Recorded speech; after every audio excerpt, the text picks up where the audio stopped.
First of all, SeaComm is a major part of this community. We've been doing business for 63 years here. And one of the things that we think is extremely important is returning that back to the community when it is needed. When Sean came and talked about the theater project, I recall when I was a real young kid, in 1977 coming to Star Wars here, 1981 Raiders of the Lost Ark. I can still smell the popcorn when you went inside. I think anyone who has lived in this community when that theater was in operation can absolutely say it was the centerpiece of our downtown.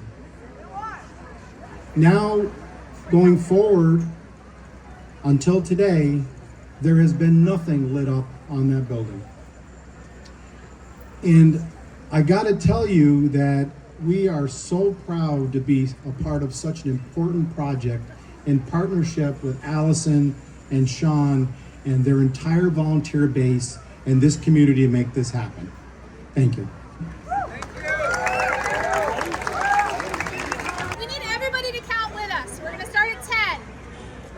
10, 9, 8, 7, 6, 5, 4, 3, 2,